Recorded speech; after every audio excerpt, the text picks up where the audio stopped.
TPC കഴിഞ്ഞ തവണ നമ്മള് ഭഗവത്ഗീത 5-ാം അധ്യായം 17-ാമത്തെ ശ്ലോകത്തിലാണ് നിർത്തിയത്. അടുത്ത നമ്മൾ 18-ാമത്തെ ശ്ലോകത്തിലേക്ക് കടക്കുന്നതിന് മുമ്പ്, കർമ്മസന്യാസ യോഗത്തിലെ 18-ാമത്തെ ശ്ലോകത്തിലേക്ക് കടക്കുന്നതിന് മുമ്പ് അങ്ങയുടെ ആമുഖത്തോടു കൂടി തുടങ്ങാം. ഭഗവത്ഗീതയിലെ കർമ്മസന്യാസ യോഗം അന്ന് നമ്മൾ പറഞ്ഞു 10-29 ശ്ലോകങ്ങളാണ് ഉള്ളത്. അതിന് 3 ഡിഫറെന്റ് ടോപ്പിക് ആയിട്ട് നമുക്ക് കാണാൻ പറ്റും. ഒന്ന് നിഷ്ഠ, പിന്നെ ഒന്ന് യോഗ, മറ്റൊന്ന് സാധന. അങ്ങനെയാണ് 3ആയിട്ട് കാണേണ്ടത്. അതിൽ ആദ്യത്തെ കുറെ ശ്ലോകങ്ങൾ നമ്മൾ നിഷ്ഠയെക്കുറിച്ചാണ് കണ്ടത്. ഈ യോഗയെക്കുറിച്ച് പറയുന്നതാണ് 8 മുതൽ നമ്മൾ 17 വരെ കണ്ടു. ഒരു 22 ശ്ലോകം വരെയാന്ന് തോന്നുന്നു. അത്തരം ഒരു കർമ്മയോഗവും ജ്ഞാനയോഗവും 2 തരത്തിലുള്ള ഒരു മെന്റൽ പ്യൂരിഫിക്കേഷനും അഷ്ടാംഗ യോഗക്ക് അതിന്റെ ഭാഗമായിട്ട് നമുക്ക് വേണമെങ്കിൽ കാണാൻ പറ്റും. അത് കഴിഞ്ഞിട്ട് ജ്ഞാനയോഗം ഇല്ലാതെ യോഗം കംപ്ലീറ്റ് അല്ല. അതുകൊണ്ട് ജ്ഞാനയോഗത്തെക്കുറിച്ച്, സാഖ്യായോഗത്തെക്കുറിച്ച്, ഒരു സ്വന്തം അറിവിനെ കുറിച്ച്, കർമ്മയോഗം എത്രത്തോളം അറിയണം എന്നുള്ളതൊക്കെ നമ്മളൊരു 10-22 ശ്ലോകം വരെ ആകുമ്പോഴത്തേക്ക് തീരും.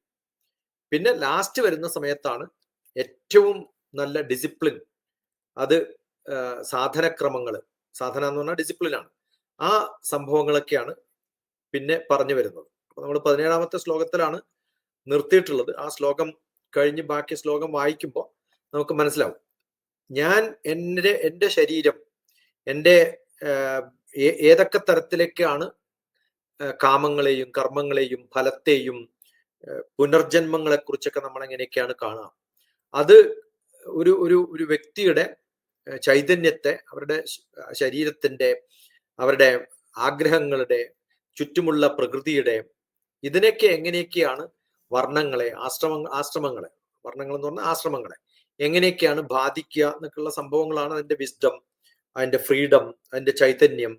ഇതൊക്കെയാണ് നമ്മൾ 17-ാമത്തെ ശ്ലോകം വരെയൊക്കെ കണ്ടിട്ടുള്ളത്. 18 മുതൽ വായിച്ചു നോക്കുമ്പോൾ അത്തരം കാര്യങ്ങൾ കുറച്ചും കൂടി വ്യക്തമായിട്ട് ഒരു നോളജ് എന്ന് പറയുന്നത്, ഒരു ബ്രഹ്മൻ എന്ന് പറയുന്ന അവസ്ഥയിലേക്ക് അറിവ് എങ്ങനെയാണ് ഉണ്ടാവേണ്ടത് എന്നുള്ള ഭാഗങ്ങളൊക്കെയാണ് ഇവർ വരാൻ പോകുന്ന ശ്ലോകങ്ങളിൽ. വായിക്കല്ലേ 5-ാമത്തേതില് 5-ാം അധ്യായം. അപ്പൊ ഭഗവത്ഗീത 5-ാം അധ്യായം കർമ്മസന്യാസ യോഗത്തിലെ 18-ാമത്തെ ശ്ലോകത്തിലേക്ക് നമുക്ക് കടക്കാം. ഭഗവാൻ തുടരുകയാണ്. വിദ്യാവിനയ സമ്പന്നേ ബ്രാഹ്മണേ ഗവിഹസ്തിനി ശുനി ചൈവ ശ്വപാകി ച പണ്ഡിതാ സമദർശനഃ. ഇത് വായിക്കുന്ന സമയത്ത് എനിക്ക് യതിയെയാണ് ഓർമ്മ വരിക. യതിയുടെ യാത്ര എന്ന് പറയുന്ന ആ ഭാഗത്ത് ഫ്ലൈറ്റിലൊക്കെ യാത്ര ചെയ്യുന്ന സമയത്ത് അദ്ദേഹത്തിനൊരു ചെറുപ്പക്കാരിയായ കുട്ടിയെ കൂടെ കൊണ്ടുപോകുകയോ എന്ന് പറഞ്ഞിട്ടുള്ള ഒരു റിക്വസ്റ്റ് വരും. അപ്പൊ അദ്ദേഹം ഈ കുട്ടി എന്ത് ചെയ്യണം, ഒരു സ്വാമിയുടെ കൂടെ ചെറുപ്പക്കാരിയായ ഭംഗിയുള്ള ഒരു കുട്ടി പോകുമ്പോൾ ആൾക്കാരെന്താ വിചാരിക്കുക എന്നൊക്കെ അദ്ദേഹം കഥയിൽ എഴുതി വരുമ്പോൾ അദ്ദേഹം ഭഗവത്ഗീതയിൽ ഇങ്ങനെ ഒരു ശ്ലോകം പറയുന്നുണ്ടല്ലോ, നമുക്ക് ആരായാലും വ്യത്യാസമില്ലല്ലോ, പിന്നെ എന്തിനാ എന്റെ കൂടെ പെൺകുട്ടിയാണോ വയസ്സായിട്ടുള്ള ആളാണോ എന്നൊന്നും ആലോചിക്കേണ്ട കാര്യമില്ലല്ലോ എന്നൊക്കെ പറഞ്ഞൊരു ജസ്റ്റിഫിക്കേഷൻ ഈ ശ്ലോകം ഉപയോഗിക്കുന്നത് യതി. അതുപോലെയാണ് ഈ പരമാത്മാവിനെ അറിഞ്ഞവരും അറിയാത്തവരും തമ്മിലൊക്കെയുള്ള വ്യത്യാസങ്ങൾ പറയുമ്പോൾ, പരമാത്മാവിനെ അറിഞ്ഞു കഴിഞ്ഞാൽ പിന്നെ ഈ വ്യത്യാസങ്ങളൊന്നുമില്ല, എല്ലാം തുല്യരാണ്. അത് ഒരു ജ്ഞാനിയെ സംബന്ധിച്ചിടത്തോളം വ്യത്യസ്തമായിട്ടുള്ള സംഭവങ്ങളൊന്നും, ഇത് പല ശ്ലോകങ്ങളും നമ്മൾ കാണാം. 2-ാമത്തെ അധ്യായത്തിൽ 56-ാമത്തെ ശ്ലോകത്തിൽ നമ്മൾ കണ്ടിട്ടുണ്ട്. ഇനി വരാൻ പോകുന്ന 6-ൽ 11-ഉം 29-ഉം 12-ൽ 18-ഉം ഒക്കെ ഇതേ കഥകൾ നമുക്ക് ഇനിയും കേൾക്കാൻ പറ്റും. വിദ്യ വിനയ സമ്പന്നേ എന്നാണ്. വിദ്യ കിട്ടുന്ന സമയത്ത് നമുക്ക് വിനയം സമ്പാദിക്കുന്നതിന് തുല്യമാണ്. വിസ്ഡവും എഡ്യൂക്കേഷനും കൂടി ഒരു ലൈൻ വരച്ചാൽ നേരെ ഒരു 45 ഡിഗ്രിയിൽ പോകണമെന്നാ പറയാം, എലിപ്റ്റിക് ആയിട്ടൊന്നും പോയിട്ടില്ലെങ്കിലും. അതല്ലെങ്കിൽ മിക്കവാറും പാരലലാണ്. വിദ്യ കിട്ടിയാലും വിസ്ഡം മാറാറൊന്നുമില്ല, പലർക്കും അത് കിട്ടാറൊന്നുമില്ല. ബ്രാഹ്മണനിലും ഗവി ഹസ്തിനി പശുവിലും ആനയിലും ശുനി ച ശ്വപാകേ ച ഏവ എന്നാണ്. ശ്വാവിലും ശ്വാവിനെ തിന്നുന്നതിലും, ഈ ഏതാണോ തിന്നാൻ പോകുന്ന മൃഗം, ഏതാണോ അതിനെ തിന്നുന്നത്, ഇത് രണ്ടും ഒരേപോലെ നമുക്ക് കാണാൻ സാധിക്കുന്നതാണ്. അങ്ങനെ കാണാൻ സാധിക്കുന്ന ഒരു ആള് മാത്രമേ പണ്ഡിത, ആ പണ്ഡിതൻ മാത്രമേ എങ്ങനെ കാണുള്ളൂ, ഇതൊക്കെ ഒന്നായിട്ട് കാണുള്ളൂ. വലിയ വ്യത്യാസമൊന്നുമില്ല. എല്ലാ മൃഗങ്ങളും അവരുടെ കർമ്മങ്ങൾ ചെയ്യുന്നു. വളരെ വയസ്സായിട്ടുള്ള ഒരാൾക്ക് ഓരോ മൃഗങ്ങളെയും അവരുടെ ഗുണഗണങ്ങൾ അനുസരിച്ച് കാണേണ്ട കാര്യമില്ല. അതിന് ആ ജന്മം അതനുസരിച്ച് തന്നെ ഒരു ക്ഷത്രിയനായാലും ഒരു വൈശ്യനായാലും ശൂദ്രനായാലും അതുപോലെ തന്നെ ഭഗവാനായാലും ദൈവമായാലും രാക്ഷസനായാലും എല്ലാരെയും ഒരേപോലെ കാണും. നമ്മളെ കുറ്റം പറയുന്നവരെയും നമ്മളെ സപ്പോർട്ട് ചെയ്യുന്നവരെയും ഒരേപോലെ കാണുക എന്നുള്ള ഒരു അവസ്ഥയാണ്. അപ്പൊ ഭേദബുദ്ധി ഇല്ലാത്ത ഒരവസ്ഥ എന്നുവെച്ചാൽ ഡിസ്ക്രിമിനേറ്റ് ചെയ്ത് അറിയാൻ പറ്റാത്തതുകൊണ്ടല്ല, അദ്ദേഹത്തിന് ഭഗവാന്റെ കടാക്ഷം കിട്ടിയിട്ടില്ല, മറ്റദ്ദേഹത്തിന് കിട്ടി എന്നുള്ള ഒരു കാരണം കൊണ്ട് മാത്രം ഒരു ജന്മം കൊണ്ട് കിട്ടി, ഇനി അടുത്ത ജന്മം കഴിയുമ്പോൾ ചിലപ്പോൾ നന്നായി വരുമായിരിക്കും എന്നൊക്കെ വിചാരിക്കാനേ പറ്റുള്ളൂ. അങ്ങനെയുള്ളവരാണ് ആത്മജ്ഞാനികൾ. എല്ലാത്തിനെയും ബ്രഹ്മം, എനർജി, ശക്തി, ലൈഫ് ഫോഴ്സ് എനർജി ഭഗവാന്റെ സൃഷ്ടികളാണ് നമ്മളൊക്കെ എന്ന് വിശ്വസിക്കുന്നു. അപ്പൊ ഭഗവാൻ വ്യത്യസ്തമായിട്ട് സൃഷ്ടിച്ചിട്ടുണ്ടെങ്കിൽ എന്തെങ്കിലും ഒരു കാരണം ഉണ്ടാവും.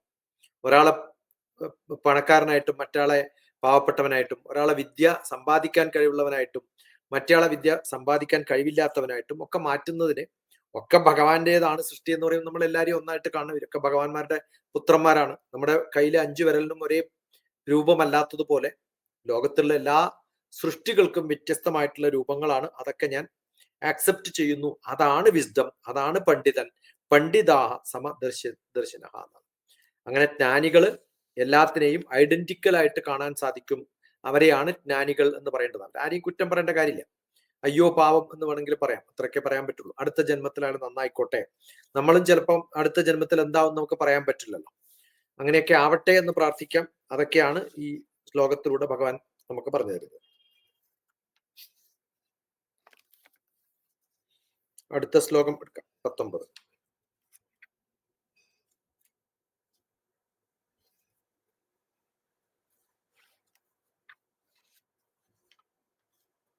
അടുത്ത ശ്ലോകത്തിലേക്ക് കടക്കട്ടെ ടിപ്പച്ചി. അടുത്തത് ഭഗവത്ഗീത 5-ാം അധ്യായം കർമ്മസന്യാസ യോഗത്തിലെ 19-ാമത്തെ ശ്ലോകത്തിലേക്ക് നമ്മൾ കടക്കുകയാണ്. ഭഗവാൻ തുടരുകയാണ്. ഇഹൈവ തൈർജിത സർഗോ യേഷാം സാമ്യേ സ്ഥിതം മനഃ നിർദോഷം ഹി സമം ബ്രഹ്മ തസ്മാത് ബ്രഹ്മണി തേ സ്ഥിതാ. ഇതേ ശ്ലോകം തന്നെ നമ്മൾ 4-ാമത്തെ അധ്യായത്തിലും കണ്ടിട്ടുണ്ട്. 4-ാമത്തെ അധ്യായത്തില് വീതരാഗ ഭയക്രോധ എന്ന് തുടങ്ങുന്ന ഒരു ശ്ലോകത്തില് നമ്മൾ ഓരോ ഇൻഡിവിജ്വൽ, ഓരോ വ്യക്തിയിലുള്ള നമ്മുടെ ഒരു ആത്മാവുണ്ട്. ആ ആത്മാവ് ഒരു പ്രപഞ്ചം എന്ന് പറയുന്ന, യൂണിവേഴ്സ് എന്ന് പറയുന്ന ഒന്നിന്റെ ഭാഗമായിട്ട് മാറുന്ന സമയത്ത് ഇത് തമ്മിൽ വലിയ വ്യത്യാസമൊന്നും ഉണ്ടാവില്ല എന്നുള്ളതാണ്. ആ അവസ്ഥയിലേക്ക് നമ്മൾ മാറുമ്പോൾ, അത് തന്നെയാണ് മുകളിൽ പറഞ്ഞ ശ്ലോകത്തെ ഒന്നും കൂടി എക്സ്പ്ലെയിൻ ചെയ്യാണ്. ഇതില് യേഷാം മനഃ സാമ്യേ സ്ഥിതം, ഏതൊരു ആളുടെ മനസ്സാണോ എല്ലാം സമബോധത്തിൽ സ്ഥിതി ചെയ്യുന്നത്. കഴിഞ്ഞ ശ്ലോകത്തിന്റെ അതേ എസൻസ് ഒറ്റ ലൈനിൽ തീർത്തതാണ്. ഇത് ഇവരാൽ ഇവിടെ തന്നെ ഒരു സംസാരം ജയിക്കപ്പെടുന്ന ഒരവസ്ഥ വരും. ഏവ സർഗ ജിതഹ എന്നാണ്. എല്ലാ സർഗങ്ങളില് വ്യത്യസ്തമായിട്ട് പെട്ടിട്ടുള്ള എല്ലാവരും ഇവിടെ ജിതഹ ജയിക്കുന്നു. ഹി ബ്രഹ്മ നിർദോഷം സമം, ഈ ബ്രഹ്മം ദോഷരഹിതമാണ് എന്നാണ്. ഈ ചിന്തകള്, ഈ ഒരു മനസ്സ്, ഇത്തരത്തിലുള്ള ഒരു ക്രിയേറ്റിവിറ്റി, ഇത്തരത്തിലുള്ള ഒരു ഒബ്ജക്റ്റീവ് നമ്മളിൽ ഉണ്ടെങ്കിൽ അത് വളരെ സമമായിട്ട് കാണാൻ പറ്റുന്നത് വേണം. ഹി ബ്രഹ്മ നിർദോഷം സമം, ഒരു ദോഷവും വ്യത്യസ്തമായി കാണാതെ. അതാണ് ഞാൻ പറഞ്ഞത്. ഏത് തരത്തിലുള്ള അദ്ദേഹം ക്രൂരനാണ്, ഇദ്ദേഹം വളരെ സൗമ്യനാണ് എന്നൊക്കെ പറയുന്ന അർത്ഥമില്ല. എല്ലാം ഒരേപോലെയാണ്. അത് അയാളുടെ ഒരു കെമിസ്ട്രിയിലുള്ള കുറച്ച് മാറ്റം, ആ മാറ്റത്തിൽ നിന്നൊരു ട്രാൻസ്ഫർമേഷൻ വരുത്തലാണ് ഭഗവാന്റെയൊക്കെ ലക്ഷ്യം. അപ്പൊ ഭഗവാനെ സംബന്ധിച്ചിടത്തോളം ക്ലീൻ ആയ സ്ഥലവും ക്ലീൻ അല്ലാത്ത സ്ഥലവും തമ്മിൽ വ്യത്യാസമില്ല. ക്ലീൻ ആക്കിയാൽ അതും ക്ലീൻ ആവും എന്ന് പറയുന്ന പോലെയാണ്. തസ്മാത്, അതുകൊണ്ട്, തേ ബ്രാഹ്മിണി സ്ഥിതം, അതുകൊണ്ട് അവർ ബ്രഹ്മത്തിൽ സ്ഥിതി ചെയ്യുന്നു എന്നാണ്. ബ്രഹ്മത്തിന് ചിന്തകളില്ല, ഡിസ്ക്രിമിനേഷൻ ഇല്ല, എല്ലാത്തിനെയും ഒന്നായിട്ട് കാണുന്നത്. അപ്പൊ ബ്രഹ്മത്തെ അറിഞ്ഞവൻ എന്ന് പറയുന്നത് ബ്രഹ്മമായി ഭവിക്കുന്നവൻ. അതാണ് കൃത്യമായിട്ട് ശ്രുതിയിൽ പറഞ്ഞിട്ടുള്ള വചനങ്ങൾ. ബ്രഹ്മത്തെ അറിയുന്നവൻ ബ്രഹ്മമായി ഭവിക്കുന്നു എന്നാണ്. ഏതൊരാളാണോ ക്രിയേറ്റിവിറ്റി എന്താണെന്ന് അറിയുന്നത്, അത് ക്രിയേറ്റീവ് ആയിട്ടുള്ള ഒരാൾക്കേ സാധിക്കുള്ളൂ. കല എന്താണെന്ന് അറിയുന്നവൻ എന്തായാലും കലാകാരനാണ്. ആസ്വദിക്കാൻ സാധിക്കുന്നവൻ ആ അറിവുള്ളവനാണ്. അപ്പൊ മനുഷ്യൻ എന്ന് പറയുന്ന ജന്മത്തില് ഈ എല്ലാവരെയും മനുഷ്യഗണത്തിൽ പെടുത്തണ്ട. അതാണ് മനുഷ്യരൂപേണ മൃഗശ്ചരന്തി. ആ അറിവുള്ള ഒരാൾക്ക് അവിടത്തേക്കുള്ള ഒരു ട്രാൻസ്ഫോർമേറ്റീവ് ആയിട്ടുള്ള ഒരു യാത്രയിലാണ് നമ്മളൊക്കെ. അത് ഇന്ന് നമ്മൾ മനുഷ്യനാന്ന് തോന്നുന്ന ആ മനുഷ്യനല്ല, കുറച്ചും കൂടി മാറ്റങ്ങൾ വന്ന് നമ്മൾ കുറച്ചും കൂടി മനുഷ്യത്വമുള്ളവനായിട്ട് മാറും. ഇതിനൊക്കെ ഒരു ഒരു ഒരു സ്കെയിലൊന്നും ഇല്ല കൃത്യമായിട്ട്. നമ്മൾ വളരും തോറും സ്കെയിലും വളർന്നുകൊണ്ടിരിക്കും. അപ്പൊ എത്രത്തോളം നമ്മൾ കൂട്ടി വരുന്നോ അനുസരിച്ച് നമ്മുടെ ഒരു ജീവിതം എന്ന് പറയുന്നത് നമ്മൾ തന്നെ ഒരു യജ്ഞശാല പോലെ, യാഗശാല പോലെ നമ്മുടെ എല്ലാ കഴിവുകളും നമ്മുടെ സംസാര ബുദ്ധിയില്, സംസാര സമുദ്രത്തില് എന്തൊക്കെ നമുക്ക് സംഭവിക്കുമോ അതിനെയൊക്കെ തരണം ചെയ്ത് നമ്മൾ മുന്നോട്ട് പോകുമ്പോൾ നമ്മൾ പ്രാപിക്കുന്ന ഒരു പദമാണ് ബ്രഹ്മപദം. ആ ബ്രഹ്മപദത്തിലേക്ക് നമ്മൾ എങ്ങനെ എത്തിപ്പെടും എന്നുള്ളത് നമ്മളെ വെളിവാക്കുന്നതാണ് ഭഗവത്ഗീത. അപ്പൊ ഈ ശ്ലോകം വളരെ പ്രധാനപ്പെട്ടല്ല. അതിന് മുമ്പത്തെ ശ്ലോകവും അടുത്ത ശ്ലോകവും ഒക്കെ ഇങ്ങനെ പ്രാധാന്യമുള്ളതാണ്. നമ്മളെ എങ്ങനെ ആ സ്ഥിതിയിലേക്ക് എത്തിക്കാൻ സാധിക്കും എന്നുള്ളതാണ് നമ്മൾ ഇതിൽ നിന്ന് എസൻസ് ആയിട്ട് നമ്മൾ ഏറ്റെടുക്കേണ്ട സംഭവം. അതുകൊണ്ട് പല ശ്ലോകങ്ങളിലും ഞാൻ പറഞ്ഞതുപോലെ പല ശ്ലോകങ്ങളും ഇത് റിപ്പീറ്റ് ചെയ്തിട്ട് ഭഗവാൻ പറയും. വളരെ വ്യക്തമായ ഒരു വിവരണമായിരുന്നു. അടുത്തത് നമ്മൾ 20ാമത്തെ ശ്ലോകത്തിലേക്ക് കടക്കുകയാണ്. ഭഗവത്ഗീത 5ാം അധ്യായം കർമ്മസന്യാസ യോഗത്തിലെ 20ാമത്തെ ശ്ലോകം ഭഗവാൻ തുടരുകയാണ്. ന പ്രഹൃഷീത് പ്രിയം പ്രാപ്യ നോദ്വിജേത് പ്രാപ്യ ചാപ്രിയം സ്ഥിരബുദ്ധിരസംമൂഢോ ബ്രഹ്മവിദ് ബ്രഹ്മണി സ്ഥിതഃ. സ്ഥിരബുദ്ധി അസംമൂഢഃ. സ്ഥിരബുദ്ധിയും മോഹവും നശിച്ചവൻ, ആ ഇല്ലാത്ത അസംമൂഢ, അത് സമമായിട്ട് ഉള്ള ഒരാൾ. അസം എന്നാണ് സമമല്ലാത്ത. ആ സ്ഥിരബുദ്ധിയും മോഹവും ഇല്ലാത്ത ഒരാൾ എന്ന് വെച്ചാൽ എല്ലാത്തിനെയും സമമായി കാണാൻ സാധിക്കുന്ന, മോഹമൊക്കെ നശിച്ചിട്ടുള്ള സ്ഥിരബുദ്ധിയുള്ള ഒരു വ്യക്തിക്ക് ബ്രാഹ്മണി സ്ഥിത ബ്രഹ്മവിത്ത്, ബ്രഹ്മ അനുഷ്ഠാനങ്ങളെ കൊണ്ട് ബ്രഹ്മജ്ഞാനിയായി മാറുന്ന ഒരു വ്യക്തിക്ക്, കഴിഞ്ഞ പ്രാവശ്യം ആ ശ്ലോകത്തിലുള്ള അതിന്റെ ഒരു എക്സ്പ്ലനേഷൻ ആണ് പിന്നെയും വരുന്നത്. പ്രിയം പ്രാപ്യ ഏതാണോ ഇഷ്ടമുള്ളത് അതിലേക്ക് എത്താൻ സാധിക്കുന്ന, ന പ്രഹൃഷ്യേത്, നഷ്ടലാഭങ്ങൾ നോക്കിയിട്ട് അയ്യോ എനിക്ക് എത്താൻ പറ്റിയിട്ടില്ലല്ലോ എന്ന് പറയുന്ന ഒരു സങ്കടമൊന്നും ഉണ്ടാവാൻ സാധ്യതയില്ല. കാരണം ഇന്നല്ലെങ്കിൽ ഞാൻ അവിടെ എത്തും നാളെ എന്നുള്ളൊരു ബോധം നമ്മുടെ ഉള്ളിലൊക്കെ ഉണ്ട്. അപ്രാപ്യം പ്രാപ്യ ന ഉദ്യജിത് ച, അത് വരുമ്പോൾ ഒരു വ്യാകുലത അല്ലെങ്കിൽ കിട്ടാത്തപ്പോൾ ഒരു വിഷമം, ഒരു നഷ്ടം സംഭവിച്ചു എന്നുള്ളത്. അതാ ഞാൻ പറഞ്ഞത്, ജീവിതത്തിൽ നമ്മൾ മനുഷ്യനായി മാറുകയാണ്. അപ്പൊ ഇതുവരെ ക്രിയേറ്റീവ് അല്ലാത്ത ഒരാൾ ക്രിയേറ്റീവ് ആവാൻ സാധിക്കുന്ന ഒരു കാലമുണ്ടെന്ന് അറിയുമ്പോൾ അദ്ദേഹം ക്രിയേറ്റിവിറ്റി വളർത്തിക്കൊണ്ടേയിരിക്കും. അങ്ങനെ നമ്മളൊക്കെ ഒരു ട്രാൻസ്ഫർമേറ്റീവ് യാത്രയിലാണ്. ആ ആത്മ അനുഭൂതി നമ്മളിൽ ഉണ്ടാവുമ്പോൾ ഈ സംസാര സമുദ്രം നമ്മൾ തരണം ചെയ്യുന്ന സമയത്ത് നമുക്ക് കിട്ടുന്ന ഒരു ബ്രഹ്മപദം നാളെ എന്തായാലും കിട്ടുമെന്നറിയുന്ന സമയത്ത്, ആ പ്രാപിക്കാൻ പോകുന്ന സമയത്ത് നമുക്ക് കിട്ടുന്ന ഒരു ത്രില്ല് ഓരോ സ്റ്റെപ്പിലും നമ്മൾ കാണും. മല കയറുമ്പോൾ ഒറ്റയടിക്കല്ല മല കയറുക, കുറേ സ്റ്റെപ്പുകളാണ്. ആ സ്റ്റെപ്പുകളൊക്കെ കയറുമ്പോൾ നമുക്ക് നഷ്ടബോധം ഉണ്ടായാൽ മുകളിലെത്തില്ല. അപ്പൊ അതുകൊണ്ട് ജീവിതത്തില് സ്ഥിരബുദ്ധിയും മോഹത്തിൽ നിന്ന് സമൂഹത്തിൽ നിന്നൊക്കെ പുറത്തു വന്നിട്ട് നഷ്ടബോധമില്ലാത്ത ഒരു ബ്രഹ്മനിഷ്ഠയോടുകൂടി ഒരു ബ്രഹ്മജ്ഞാനി എങ്ങനെയാണോ പെരുമാറേണ്ടത് അത് ഓരോ സ്റ്റെപ്പിലും നമ്മൾ പെരുമാറണം. മലയുടെ മുകളിലെത്തുമ്പോൾ എത്ര സ്റ്റെപ്പ് കനത്തിലാണോ ചവിട്ടുന്നത് അതേ കനത്തിൽ താഴത്ത് മുതൽ ചവിട്ടണം എന്നർത്ഥം. അങ്ങനെ ഇഷ്ടപ്പെട്ട് ചെയ്യുന്ന ഓരോ അവസ്ഥയും നമ്മൾ സന്തോഷിച്ച് ചെയ്യുമ്പോൾ അത് നിഷ്ഠയായിട്ട് മാറുന്ന സമയത്ത് ഒരു വ്യാകുലതയും ഇല്ലാതെ ജീവിക്കാൻ പറ്റും. അതുകൊണ്ട് വെപ്രാളപ്പെടാതെ, വ്യാകുലതയില്ലാതെ ഒരു ബ്രഹ്മജ്ഞാനി ഏത് രൂപത്തിലാണോ ആ ബ്രഹ്മജ്ഞാനിയുടെ രൂപം നമ്മുടെ act as if you are so that you will reach there എന്നാ പറയുന്നത്. നമ്മൾ പോലീസ് ആവണമെങ്കിൽ പോലീസായിട്ട് ആക്ട് ചെയ്യുക, അതുകൊണ്ടാണ് നമുക്ക് ഡ്രസ്സ് ഇട്ട് തരുന്നത്. അപ്പൊ ഈ ബ്രഹ്മജ്ഞാനിയുടെ രാഗദ്വേഷങ്ങളില്ലാത്ത, ഒരു മമതബുദ്ധി ഇല്ലാത്ത, ആ ബോധമില്ലാത്ത, എല്ലാരെയും സമമായി കാണുന്ന, സമചിത്തതയോടുകൂടി സ്ഥിതപ്രജ്ഞനായിട്ട് പോകുന്ന ഒരവസ്ഥയിലേക്ക് നമ്മൾ പോകുമ്പോൾ നമ്മുടെ കോൺഷ്യസ്നെസ് എന്ന് പറയുന്ന ഒരു അവസ്ഥയുണ്ടല്ലോ, അതൊരു ലിബറേറ്റീവ് മൂഡായിരിക്കും. ആ ലിബറേറ്റീവ് മൂഡ് കിട്ടുമ്പോൾ നമ്മൾ ഒരു സൂപ്പർ സോളായിട്ട് മാറുന്നതാണ്. ആ സൂപ്പർ സോൾ ആവാനുള്ള മാർഗം ഇതൊക്കെ 17ാമത്തെ അധ്യായത്തിൽ 26ാമത്തെ ശ്ലോകത്തിലൊക്കെ കുറച്ചും കൂടി വിശദമായിട്ട് പറഞ്ഞു തരുന്നുണ്ട്. അപ്പൊ അതിലേക്കൊക്കെ നമ്മളെ സ്റ്റെപ്പ്, അതാ ഞാൻ പറഞ്ഞു, ഓരോ സ്റ്റെപ്പിൽ എത്തുമ്പോഴും നമ്മളത് മനസ്സിലാക്കിയാൽ അവസാനം മലയുടെ മുകളിൽ കയറുമ്പോൾ ഒരു സുഖമാണ് നമ്മൾ 18ാം അധ്യായത്തിലൊക്കെ വായിക്കുമ്പോൾ കിട്ടുക. ഇത് 17ാമത്തെ അധ്യായത്തിലും ഇനി ഈ ആദ്യത്തെ സാധനാക്രമത്തില് 11, 10, 11, 12, 13 പറഞ്ഞിട്ടുള്ള 14 വരെ പറഞ്ഞിട്ടുള്ള അതേ സാധനങ്ങൾ എവിടത്തേക്ക് എത്തിക്കുന്നു വെച്ചാൽ എവിടത്തേക്ക് എത്തിക്കാൻ വേണ്ടിയിട്ട് നമ്മൾ പറഞ്ഞല്ലോ. ആദ്യത്തെ ഭാഗം അതാണെന്ന് 17ാമത്തെ ശ്ലോകം വരെയൊക്കെ നമ്മൾ വായിച്ചപ്പോൾ ആ 10, 11, 12, 13 പറഞ്ഞിട്ടുള്ള എല്ലാ സംഭവങ്ങളും സാധന എന്താണോ പറഞ്ഞത് ആ സാധന ഈ ഒരു അവസ്ഥയിൽ ചെയ്താൽ മാത്രമേ ഗുണം ഉണ്ടാവുള്ളൂ എന്നർത്ഥം. പൂർണ്ണ വിശ്വാസത്തോടു കൂടി വേണം, അല്ലാണ്ട് സംശയത്തോടു കൂടി പ്രാർത്ഥിച്ചിട്ട് കാര്യമില്ല. നമ്മൾ ചെയ്യുന്ന സമയത്ത് ധ്യാനം എന്ന് പറയുന്നത് ഇന്ദ്രിയങ്ങള് എല്ലാം സറണ്ടർ ചെയ്തിട്ട് പൂർണ്ണമായിട്ടും ലയം പ്രാപിച്ചാണ്. ആ സ്പിരിച്വൽ ഹാപ്പിനെസ് നമുക്ക് കിട്ടണമെങ്കിൽ അവസാനം എത്തുന്നത് വരെ ഒരേ അവസ്ഥയിലേക്കാവണം. ആ ഒരു സ്റ്റെപ്പിലേക്ക് നമ്മൾ ഇപ്പം 5ാമത്തെ അധ്യായമൊക്കെ ആയല്ലോ, തുടങ്ങിയ പോലെ അല്ല.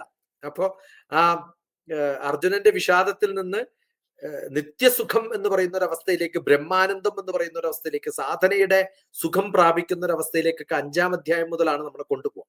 അതിനു മുമ്പൊക്കെ പ്രാപഞ്ചികമായിട്ടുള്ള കർമ്മവും ജ്ഞാനവും ലോജിക്കും സാഖ്യവും ഒക്കെയാണ്.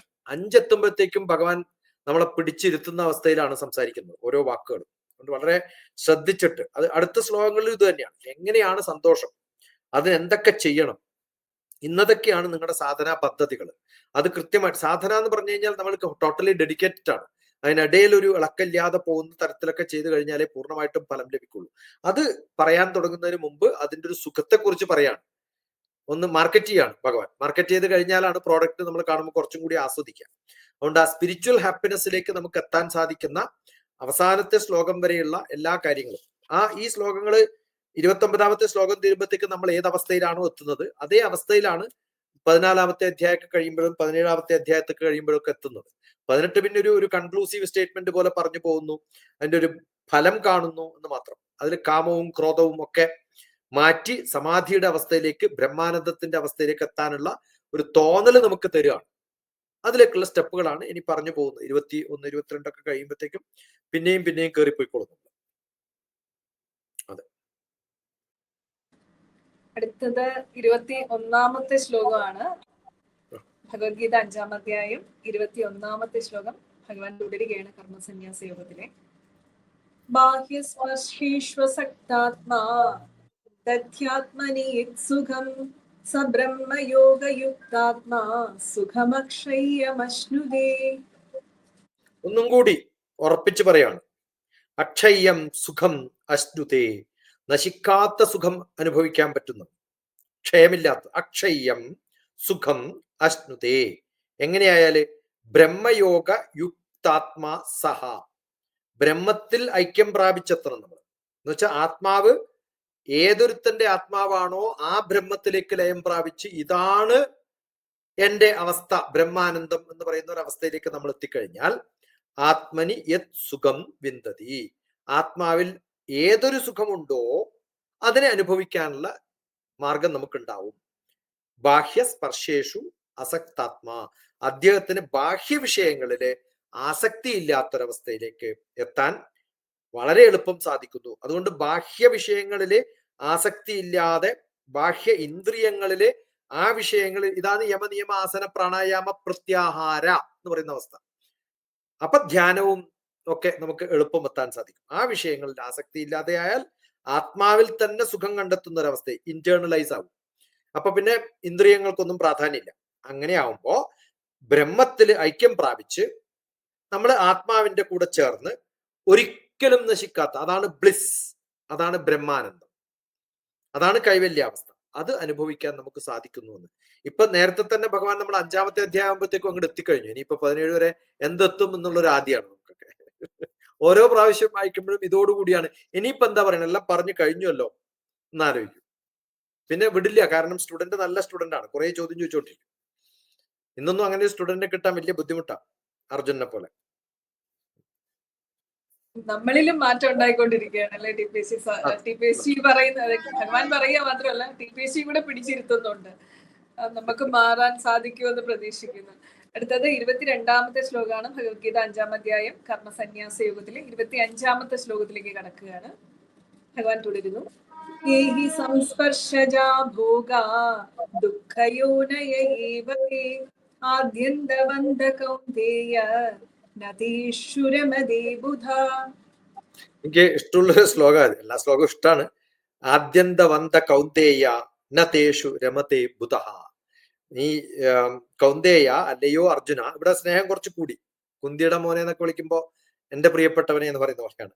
ബുധ തേഷു ന രമതേ, ഞാനീ അവയിൽ രമിക്കില്ല എന്നാണ്. ഏതിൽ രമിക്കില്ല? ഈ ചില വിഷയങ്ങളിൽ നമ്മൾ സമ്പർക്കം കൊണ്ടുണ്ടാകുന്ന ഒരു സുഖം, ഇതാണ് സുഖം എന്ന് തോന്നുന്ന ഏതൊരവസ്ഥയിൽ നമ്മൾ വല്ലാണ്ട് അടിമപ്പെട്ടു പോകുന്നോ അതിലൊന്നും രമിക്കാതെ, ഇപ്പൊ അർജുനന്റെ ഗതി അതാണ്.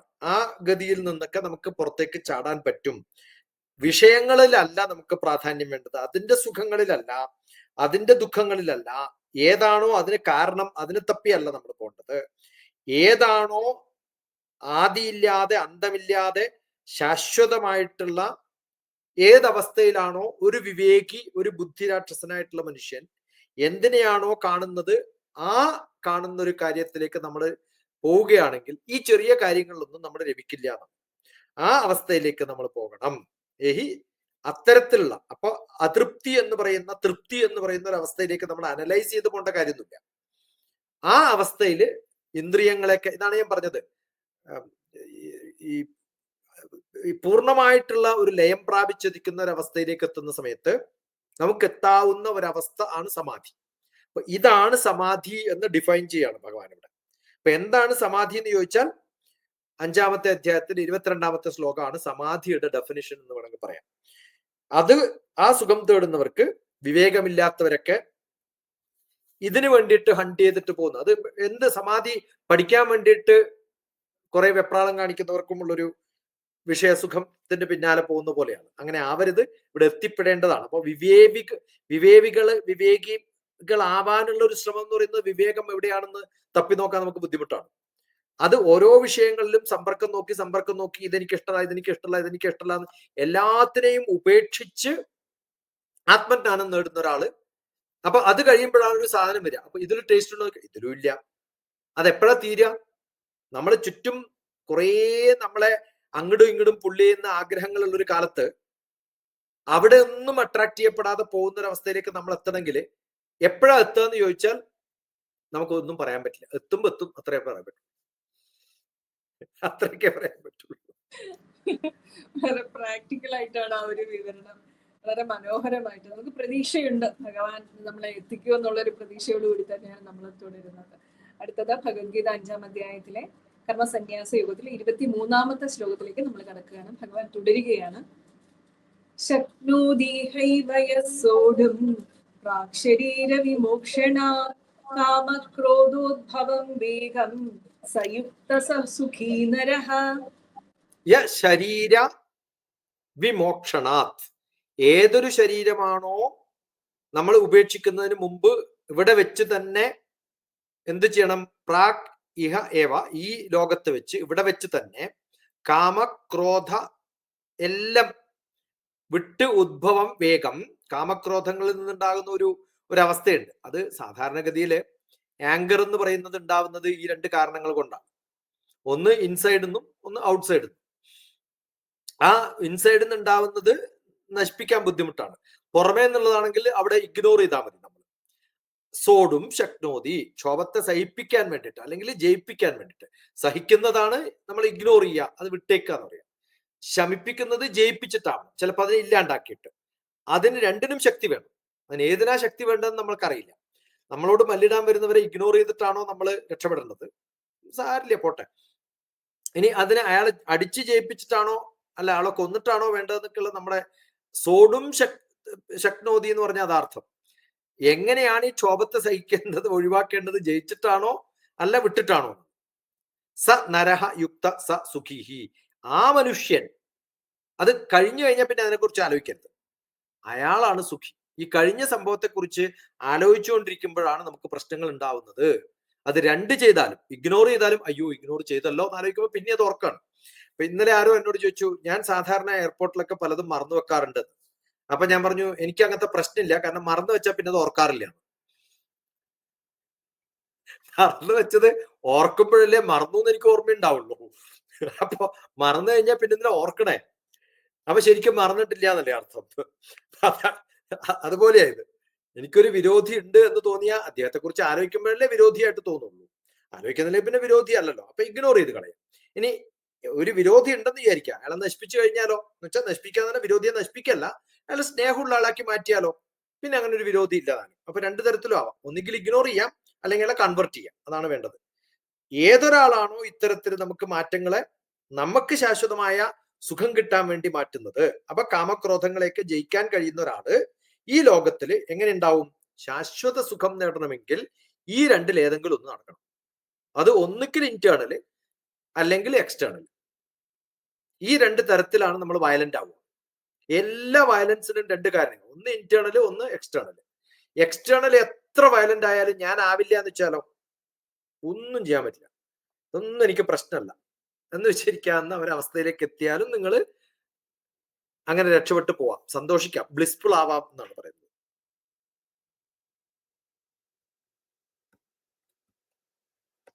എന്നൊരു സൈക്കോ തെറാപ്പിസ്റ്റ് കൂടിയാണ്.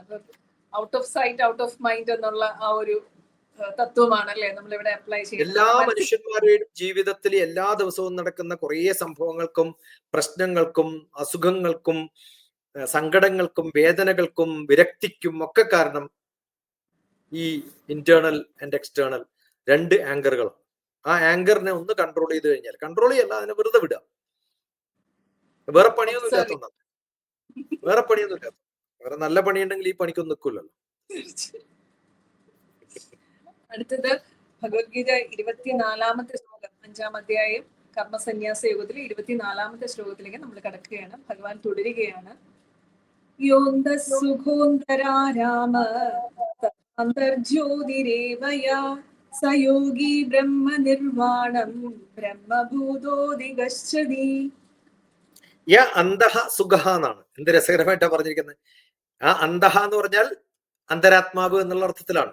ഏതാണോ ഉള്ളില് എന്ന് വെച്ചാൽ ആത്മാവിന് പിന്നെ സുഖം മാത്രമേ ഉള്ളൂ, ദുഃഖമില്ല, അത് സ്പേസ് ആണ്. ഘം എന്ന സ്പേസിനെ സു ചേർക്കുമ്പോൾ സുഖവും ദു ചേർക്കുമ്പോൾ ദുഃഖവുമാണ്. ആ ചേർത്തുണ്ടാക്കുന്നതാണ് സുഖവും ദുഃഖവും. അപ്പൊ അന്തരാത്മാവില് നമ്മൾ ദു കൊണ്ടുപോകേണ്ട കാര്യമൊന്നുമില്ല, സു കൊണ്ടുവച്ചാൽ മതി. ആ അന്തരാത്മാവില് വിഹരിക്കാൻ സാധിക്കുന്ന ഒരു വ്യക്തി എന്ന് പറയുന്നത് അന്തരാരാമഹ എന്നാണ്. ആ അന്തരാരാമഹയായിട്ട് മാറാൻ സാധിച്ചാൽ, അതിൽ വിഹരിക്കാൻ സാധിച്ചു കഴിഞ്ഞാൽ എന്ത് പറ്റും? യഥായ അന്തർജ്യോതി ഏവഹ, എപ്രകാരം തന്റെ ആത്മാവിനെ അന്തർജ്യോതി, അന്തരാത്മാവില് ആ ജ്യോതി ഉണ്ടാവണം. ഏത് ജ്യോതി ഉണ്ടാവണം? ആത്മപ്രകാശം ഉണ്ടാക്കാൻ സാധിക്കുന്ന ഒരു പ്രഭ എന്നിൽ ഉണ്ടാക്കാൻ സാധിക്കുമെങ്കിൽ, അത് കാണാൻ സാധിക്കും, അതുണ്ട്, പക്ഷെ നമ്മൾ അത് മൂടി വെച്ചിരിക്കുകയാണ്. ആ മൂടി വെച്ചതിനെ തുറന്ന് പ്രകാശിപ്പിക്കാൻ സാധിക്കുമെങ്കിൽ സ യോഗി ബ്രഹ്മഭൂത, ആ യോഗി ആരായിട്ട് മാറും? ബ്രഹ്മാവായിട്ട് മാറും. ആരാണ് ആ യോഗി? നമ്മൾ ഓരോരുത്തരുമാണ്. നമ്മുടെ ഉള്ളിലൊക്കെ അന്തരാത്മാവില് നല്ല പ്രകാശമുണ്ട്. അതുകൊണ്ടാണല്ലോ നമ്മൾ ഓം ഭുവസ്വഹത്തത്സവിദൂർവരണ്യം ഭർഗോ ദേവസ്യ ധീമഹി ദിയോ യോ നഹ പ്രചോദയാത് എന്ന് പറയുന്നത്. എന്റെ ഉള്ളിലൊന്ന് പ്രചോദിപ്പിക്കണേ. ദിയോ യോ നഹ ന പ്രചോദയാത്തല്ല, ദിയോ യോ നഹ പ്രചോദയാത്. ആ ആത്മ പ്രഭ എന്നിൽ വരുന്ന സമയത്ത് ഞാൻ എന്ത് പ്രാപിക്കുന്നു? സ്ഥിരമായിട്ട് അധിഗച്ഛതി എന്നാണ്. വളരെ ഫാസ്റ്റ് ആയിട്ട് ഇവിടത്തേക്ക് പോകും, ബ്രഹ്മനിർവാണത്തിലേക്ക് പോകും. ആ ബ്രഹ്മനിർവാണാണ് സമാധി, മോക്ഷം, ബ്ലിസ്, ബ്രഹ്മാനന്ദം എന്ന് പറയുന്നത്. അതുകൊണ്ട് ഏതൊരുത്തനും സുഖത്തെ കണ്ടെത്താൻ വേണ്ടിയിട്ട് പുറത്തു പോയിട്ട് വിഹരിക്കേണ്ട കാര്യങ്ങളൊന്നുമില്ല. അവനവന്റെ ഉള്ളിലേക്ക് നോക്കിയാൽ മതി. ആ ഉള്ളിലേക്ക് നോക്കുമ്പോൾ ആത്മപ്രകാശം കാണാൻ സാധിക്കുന്നില്ലെങ്കിൽ നിങ്ങൾ ഏത് സ്ഥലത്ത് പോയിട്ട് തപ്പി നോക്കിയാലും അവിടെയൊക്കെ ഇരുട്ട് മാത്രമേ കാണൂ. അതുകൊണ്ട് മോക്ഷത്തെ പ്രാപിക്കാൻ അന്തർജ്യോതി, അന്തർപ്രകാശം, അന്തരാത്മാവ്, ആത്മസുഖം, ബ്ലിസ്ഫുൾ, ബ്രഹ്മജ്യോതി, എന്ത് പേര് വേണമെങ്കിലും വിളിക്കാം, കൈവല്യാവസ്ഥയിലേക്ക് എത്തി അത് നമുക്ക് സാധനയുടെ ഭാഗമായിട്ട് സമാധിയിലേക്ക് എത്താൻ സാധിക്കുമ്പോൾ നമുക്ക് കിട്ടുന്ന ഒരു സുഖം ആണ് ഈ മോക്ഷം എന്ന് പറയുന്നത്. അതുണ്ടാവട്ടെ എന്നാണ്, അതുണ്ടാവും എന്നാണ് ഭഗവാൻ പറയുന്നത്. വളരെ എളുപ്പം, മനോഹരമായിട്ട് പറഞ്ഞു, എളുപ്പമായിട്ട് തോന്നും, പക്ഷെ നമ്മളൊക്കെ ആ ഒരു സിറ്റുവേഷനിൽ എത്തുന്നത് എപ്പോഴാണെന്ന് അറിയില്ല. അടുത്തത് ഭഗവത്ഗീത 5-ാം അധ്യായം കർമ്മസന്യാസ യോഗത്തിലെ 25-ാമത്തെ ശ്ലോകത്തിലേക്ക് നമ്മൾ കടക്കുകയാണ്. ഭഗവാൻ തുടരുകയാണ്. ലഭന്തി ബ്രഹ്മനിർവാണം ഋഷയ ക്ഷീണ കൽമഷ ചിന്നദ്വൈതാ യഥാത്മാന സർവഭൂതഹിതേ തദാ. എത്താനുള്ള മാർഗമാണ് പറയുന്നത്. അത് ചെയ്യണമെങ്കിൽ സാധന വേണം എന്നാണ്. എന്താണ് സാധന? അത് ഡിവോഷൻ അല്ല, സർവീസ് ആണെന്നാണ്. എന്ത് രസകരമായിട്ടാ പറഞ്ഞിരിക്കുന്നത്. ലോക നന്മയ്ക്കായിട്ട് നിങ്ങൾ എന്തൊക്കെ ചെയ്യുന്നുണ്ടോ, എനിക്ക് വേണ്ടിയിട്ടല്ല, സ്വാർത്ഥതയിൽ നിന്ന് വെടിഞ്ഞ് മറ്റുള്ളവരെ കുറിച്ച് ചിന്തിക്കുന്ന ഒരു അവസ്ഥയിലേക്ക് പോയി കഴിഞ്ഞാൽ അതെത്തും എന്നുള്ളതാണ് ഭഗവാന്റെ. അതുകൊണ്ട് നീ നിന്നെ കുറിച്ചല്ല അർജുന ശ്രദ്ധിക്കേണ്ടതും ആലോചിക്കേണ്ടതും. നിന്നെ പ്രതീക്ഷിച്ച് കുറെ ജനങ്ങൾ ഈ ലോകത്തിരിപ്പുണ്ട്, അവരെ കുറിച്ചാണ് എന്നുള്ളത് ഒരു ഇൻഡയറക്റ്റ് ആയിട്ടുള്ള ഒരു കൽപ്പനയാണ്. എന്താണ്? ക്ഷീണ കൽമഷാഹ, പാപം നശിച്ചവൻ, അതുകൊണ്ട് വിഷമത്തിലിരിക്കുന്ന ഒരു അവസ്ഥയില്ലാത്ത, ഛിന്ന ദ്വന്ദ്, ചിഹ്നം പിടിച്ചിരിക്കുകയാണ്, സംശയങ്ങളാണ്, ദ്വന്ദ് ഏതാണ് ശരി ഏതാണ് തെറ്റ് എന്നുള്ള ആ അവസ്ഥയിലാണ് അർജുനൻ ഇരിക്കുന്നത്. യാത്മനാഹ ആത്മനിയന്ത്രണം സാധിച്ചിരിക്കുന്ന ഒരാൾക്ക് സർവഭൂത ഹിതാരതാഹ, ഏത് സകല ജീവികളെയും നമ്മൾ എങ്ങനെ കാണണം? സർവഭൂതങ്ങളെയും സർവജീവികളെയും എങ്ങനെയാ കാണേണ്ടത്? നന്മയിൽ താല്പര്യമുള്ളവരാണെന്ന് കാണാൻ സാധിക്കണം. അപ്പോ എന്റെ വിജയം എന്ന് പറയുന്നത് എല്ലാവർക്കുമുള്ള വിജയമായിട്ട് മാറുകയും എന്റെ ഒരു ഡിവോഷൻ എന്നുള്ളത് എല്ലാവർക്കും ഷെയർ ചെയ്യാൻ സാധിക്കും. അതാണ് സത്സംഗ്. എനിക്കുള്ളതൊക്കെ ഞാൻ ബാക്കിയുള്ളവർക്ക് കൊടുക്കുന്നു. കെയർ, ഷെയർ, വാല്യൂ ഷെയർ ചെയ്യുന്ന ഒരു സംഭവം ഉണ്ടല്ലോ. നോളജ് ഷെയർ ചെയ്യുക, കെയർ ഷെയർ ചെയ്യുക, ലവ് ഷെയർ ചെയ്യുക, സ്നേഹം കൊടുക്കുക എന്ന് പറയുന്ന ഋഷയ ബ്രഹ്മനിർവാണം.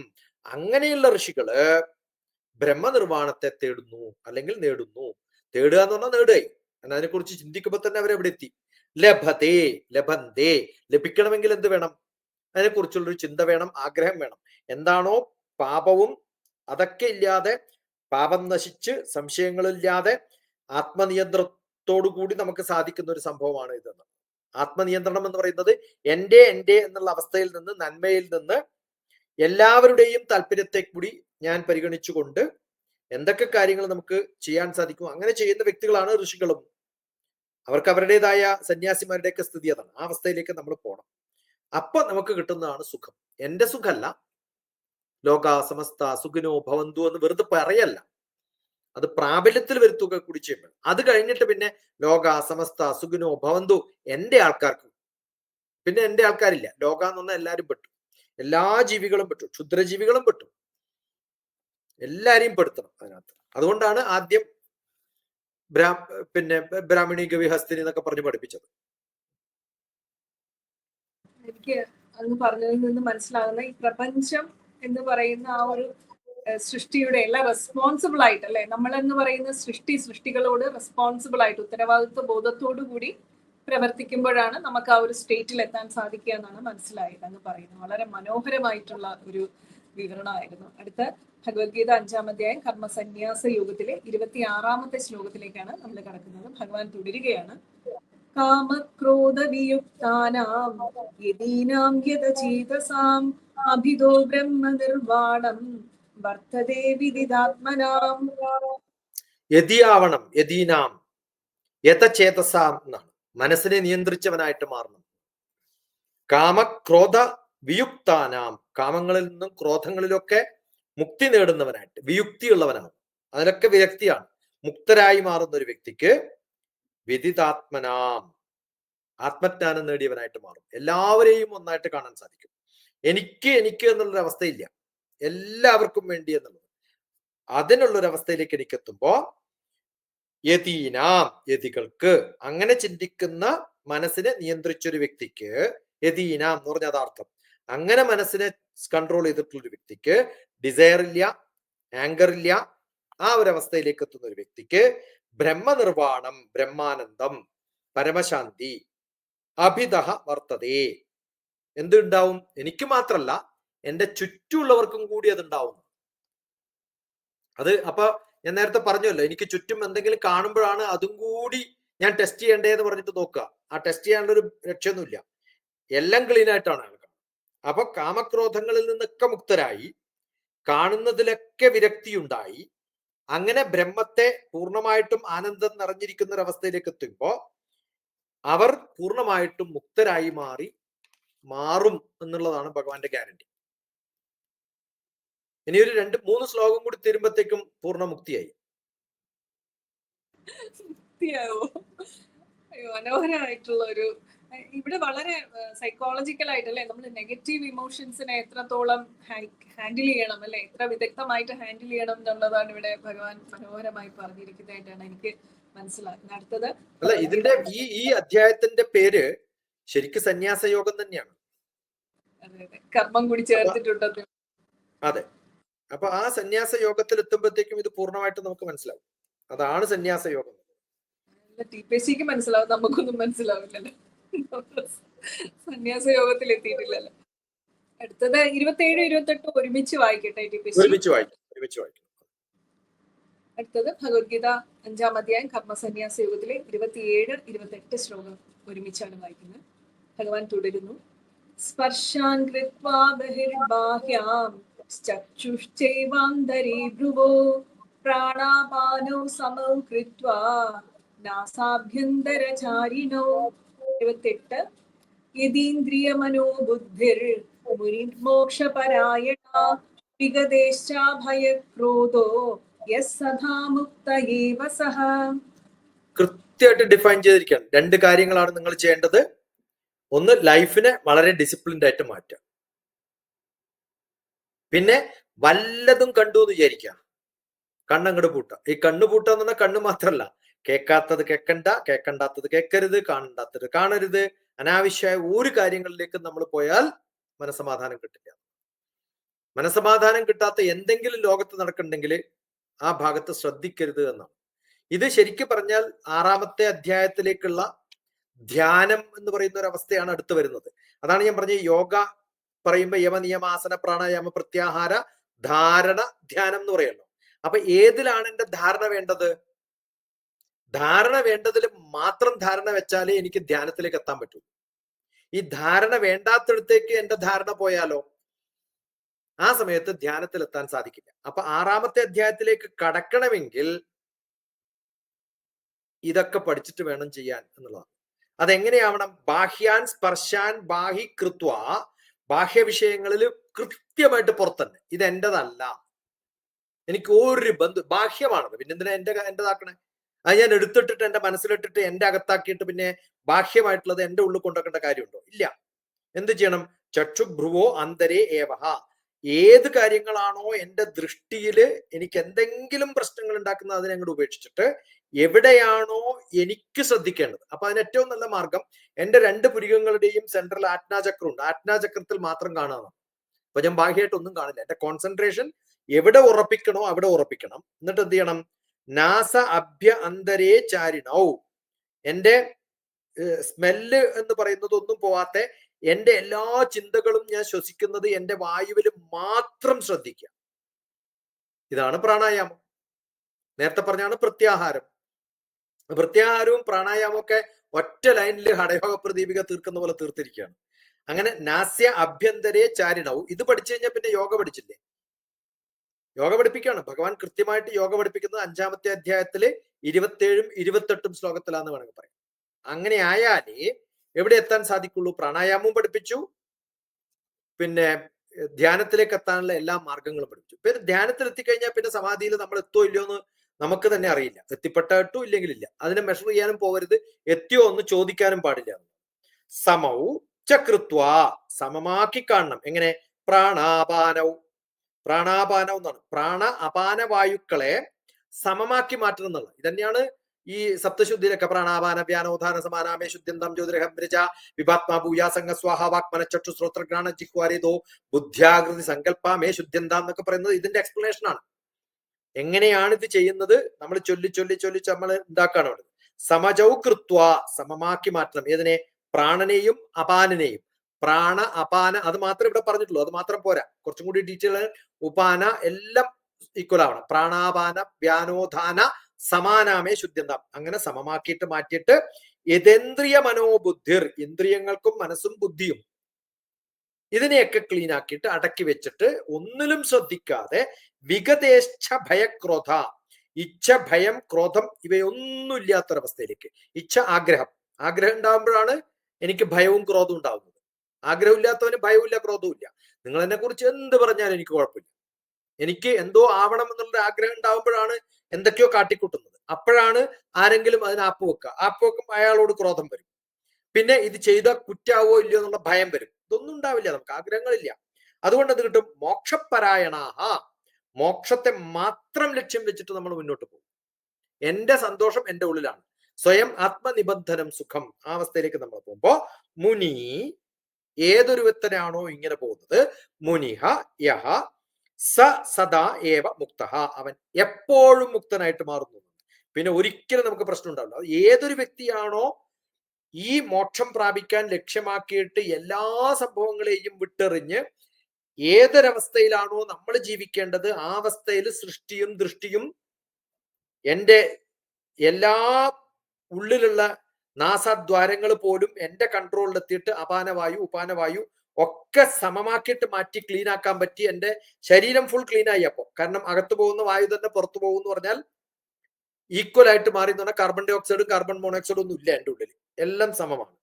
ക്ലീൻ ആയിട്ടുള്ള ഒരു വെസൽ നമ്മൾ ശുദ്ധമായ വെള്ളമൊഴിച്ച് കഴുകുന്നത് പോലെ എൻ്റെ ഉള്ളിലേക്ക് വായു പോയിട്ട് തിരിച്ചു വരുമ്പോഴും അതേ ശുദ്ധതയുണ്ടെങ്കിൽ ഇന്ദ്രിയങ്ങളും മനസ്സും ബുദ്ധിയും ഇവയെ എങ്ങനെ എനിക്ക് അടക്കാൻ സാധിക്കുമോ അത് അടക്കിയാൽ ഭയവും ക്രോധവും ഒക്കെ ഇല്ലാതായി എനിക്ക് എങ്ങനെയൊക്കെ മുക്തനാവാൻ സാധിക്കുന്നു ആ മുക്തി എനിക്ക് എൻ്റെ ഉള്ളിലേക്ക് വരും. പുറത്തുനിന്നല്ല, ഉള്ളിൽ നിന്ന് മുക്തി പുറത്തേക്ക് വരും. പുറത്തുനിന്ന് ഉള്ളിലേക്ക് മുക്തി എത്താൻ പറ്റില്ല. അതുകൊണ്ട് കാശ് കൊടുത്തിട്ട് മുക്തി മേടിക്കാനൊന്നും പറ്റില്ല. അടുത്ത അധ്യായത്തിൽ പോകാൻ പറ്റുന്ന എല്ലാ ധ്യാനയോഗങ്ങൾക്കുമുള്ള കംപ്ലീറ്റ് ശ്ലോകങ്ങൾ ഇവിടെ സൂചിപ്പിച്ചു കഴിഞ്ഞു. ഇതിന്റെ എക്സ്പ്ലനേഷൻ ആണ് ഇനി 6-ാം അധ്യായത്തിൽ നമുക്ക് കാണാൻ പറ്റുന്നത്. അതുകൊണ്ട് സമാധി എന്ന് പറയുന്ന ഹിമാലയൻ ട്രഡീഷൻ മെഡിറ്റേഷൻ ഒക്കെ നമ്മൾ പഠിച്ചു കഴിഞ്ഞിട്ട് ഇതൊക്കെ വായിക്കുമ്പോൾ ഉണ്ടാവുന്ന ഒരു അവസ്ഥയും അതിന് മുമ്പ് ഞാൻ വായിച്ചിട്ടുണ്ടാകുന്ന അവസ്ഥയും തമ്മിൽ കുറെ വ്യത്യാസമുണ്ട്. അതും മലയാളത്തിൽ ഇങ്ങനെ ഞാൻ ഇതുവരെ പറഞ്ഞിട്ടില്ല, ആദ്യമായിട്ടാ പറയുന്നത്. ഇംഗ്ലീഷിൽ പറയുമ്പോൾ ഈ സുഖം കിട്ടാറില്ല എനിക്ക്. അതുകൊണ്ട് വലിയ നന്ദി നമസ്കാരമൊക്കെയാണ് ഞാൻ ലക്ഷ്മി. അത് നമുക്ക് ഭയങ്കര ഭാഗ്യമല്ലേ സാറ് PPC ഇങ്ങനെ ആദ്യമായിട്ട് മലയാളത്തിൽ ഇത്ര മനോഹരമായിട്ട് പറഞ്ഞു. ശരിക്കും ഭഗവത്ഗീതയ്ക്കൊപ്പം നമുക്കൊരു ഫീൽ എന്ന് പറയുന്ന ഒരു സൈക്കോ തെറാപ്പിയിൽ കൂടി കടന്നു പോകുന്ന ഒരു ഫീലാണ് ഈ ഒരു ഭഗവത്ഗീത ക്ലാസ്സിൽ അനുഭവപ്പെടുന്നത്. ഒരുപാട് പേർക്ക് അത് ആശ്വാസമുണ്ടെന്ന് നേരിട്ടും അല്ലാതെയും എല്ലാം അറിയിക്കുന്നുണ്ട്. അങ്ങേക്കും ഭഗവാന്റെ അനുഗ്രഹം ഉണ്ടാകട്ടെ. അവസാനത്തേതും ആയിട്ടുള്ള 5-ാം അധ്യായത്തിലെ അവസാനത്തെ ശ്ലോകമാണ് ഇനി നമ്മൾ തുടങ്ങാൻ പോകുന്നത്. ഭഗവത്ഗീത 5-ാം അധ്യായം കർമ്മസന്യാസയോഗം 29-ാമത്തെ ശ്ലോകത്തോടു കൂടി തീരുകയാണ്. അത് തുടരാം. ഭഗവാൻ തുടരുകയാണ്. ഭോക്താരം യജ്ഞ തപസാം സർവലോക മഹേശ്വരം സുഹൃദം സർവഭൂതാനാം ജ്ഞാത്വാ മാം ശാന്തിമിച്ഛതി. നമ്മളിപ്പോ ഇതുവരെ പറഞ്ഞിട്ടുള്ളത് ഒരു പ്രിലിമിനറി ലിബറേഷനെ ആയിട്ടുള്ളൂ എന്ന് പറയാൻ വേണമെങ്കിൽ പ്രിലിമിനറി ലിബറേഷൻ അഷ്ടാംഗ യോഗത്തിലേക്കുള്ള ഒരു പ്രിലിമിനറി ലിബറേഷൻ എന്ന് പറയാം. അപ്പൊ അത് കഴിഞ്ഞിട്ട് ഒരു പീസ് ഫോർമുല പോലെയാണ് ഈ ശ്ലോകത്തിന് ഞാൻ പീസ് ഫോർമുല എന്ന് എഴുതി വെച്ചിരിക്കുന്നത്.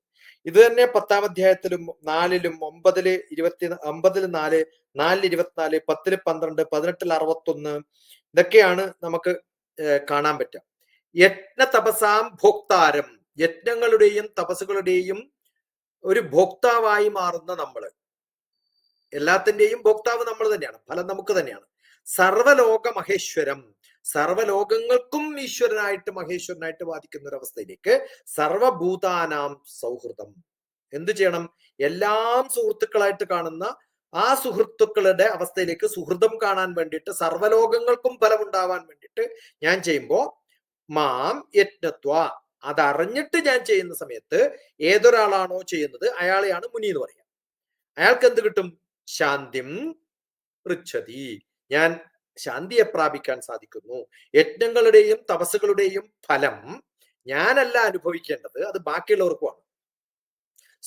നമ്മൾ അഗ്നായ സ്വാഹ അഗ്നായ ഇതം നമമ, അഗ്നിക്ക് കൊടുത്തിട്ട് അഗ്നിഹോത്രം ചെയ്യുന്ന സമയത്ത് പ്രജാപതയെ സ്വാഹ പ്രജാപതയെ ഇതം നമമ, 10-17 കൊല്ലം കണ്ടിന്യൂസ് ആയിട്ട് ഒരു ദിവസം പോലും മുടങ്ങാതെ രാവിലെയും വൈകുന്നേരവും ചെയ്തിട്ടുള്ള ഒരു അഗ്നിഹോത്രിയാണ് ഞാൻ. അപ്പൊ നമ്മൾ ചെയ്യുന്ന സമയത്ത് ഞാൻ ചെയ്യുന്നതിന്റെ ഫലം എനിക്ക് വേണമെന്നല്ല, പ്രജാപതയെ സ്വാഹ പ്രജാപതയെ ഇതം നമമ, ഇതൊക്കെ തന്നിട്ടുള്ളത് നിങ്ങളാണല്ലോ, അതുകൊണ്ട് നിങ്ങൾക്കാവട്ടെ ഇതിന്റെ ഫലം എന്ന് ചൊല്ലുമ്പോ സകല ലോകങ്ങളും ഇതനുഭവിക്കണം എന്ന് പറയുമ്പോ എല്ലാവരെയും മഹേശ്വരനായിട്ട് അഗ്നിയിലേക്കാണ് അർപ്പിക്കുന്നത്. പക്ഷെ അതിന്റെ ഫലം കാണേണ്ടത് ലോകത്തിലെല്ലാവരുമാണ്. ആ അവസ്ഥയിലേക്ക് ഞാൻ യാഗയജ്ഞങ്ങൾ ചെയ്യുന്ന ഒരു വ്യക്തി ഓരോ കർമ്മങ്ങൾ ചെയ്യുമ്പോഴും യാഗകർമ്മമായി യജ്ഞകർമ്മമായി ഭഗവാൻ അർപ്പിച്ചുകൊണ്ട് പൂർണ്ണ ധ്യാനത്തോടു കൂടി ചെയ്യുമ്പോൾ എല്ലാ ജീവികളെയും നമ്മൾ എന്തായിട്ട് കാണുന്നു?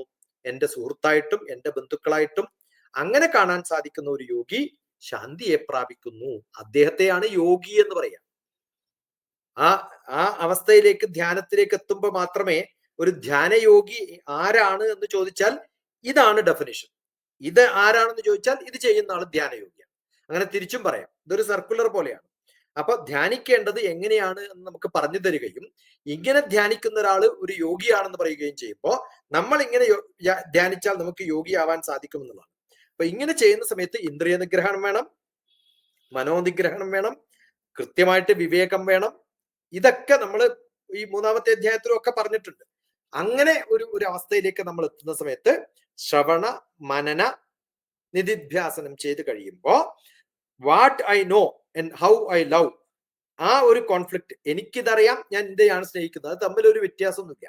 അറിയുന്നതും ചെയ്യുന്നതും കാണുന്നതും ഒക്കെ ഒരേ അവസ്ഥയിലേക്ക് എത്തുന്ന സമയത്ത് നമുക്ക് കിട്ടുന്ന ഒരു അവസ്ഥയാണ് മോക്ഷത്തിന്റെ ഹേതുവായി മാറുന്ന ഈ ഒരു അവസ്ഥ. അത് ഈശ്വരനും ബന്ധവും മോക്ഷവും ജ്ഞാനവും ഒക്കെ കൂട്ടിച്ചേർത്തിട്ടുള്ള സന്യാസ ജ്ഞാന യോഗം എന്ന് വേണമെങ്കിൽ ഇതിനെ പറയാം.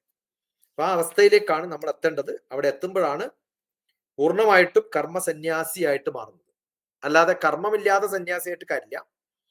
ഇതിലൊക്കെ ഇടപെട്ട് എവിടെയൊക്കെ കണ്ണടക്കണോ, എവിടെയൊക്കെ കേൾക്കണോ, എവിടെയൊക്കെ കേൾക്കണ്ടയോ, അത് ശ്രീകൃഷ്ണൻ നന്നായിട്ട് അറിയാവുന്നത് കൊണ്ടാണ് അദ്ദേഹത്തെ യോഗീശ്വരൻ എന്ന് പറയുന്നത്. അതുകൊണ്ട് നമ്മൾ ഫോളോ ചെയ്യുമ്പോൾ അദ്ദേഹത്തെ പൂർണ്ണമായിട്ടും ഫോളോ ചെയ്യണം. യുദ്ധം ചെയ്യാണ്ടിട്ട് ഇരിക്കേണ്ടടുത്ത് ചെയ്തിട്ടില്ല, ചെയ്യേണ്ടടുക്കണ്ടേ ചെയ്തിട്ടുള്ളൂ, പറയേണ്ടതേ പറഞ്ഞിട്ടുള്ളൂ, പറയേണ്ടത് പറഞ്ഞിട്ടില്ല, എവിടെ ഇഗ്നോർ ചെയ്യണോ അത് ചെയ്തിട്ടുണ്ട്, എവിടെ പാവമായിട്ടിരിക്കണോ അവിടെ ചെയ്തിട്ടുണ്ട്, അഡ്വൈസിന് വരുമ്പോൾ ഞാനല്ല അയാളാണ് എന്ന് പറഞ്ഞ് അങ്ങോട്ട് തിരിച്ചു വിട്ടിട്ടുണ്ട്. അതൊക്കെ ചെയ്യാൻ നമുക്ക് സാധിക്കണം.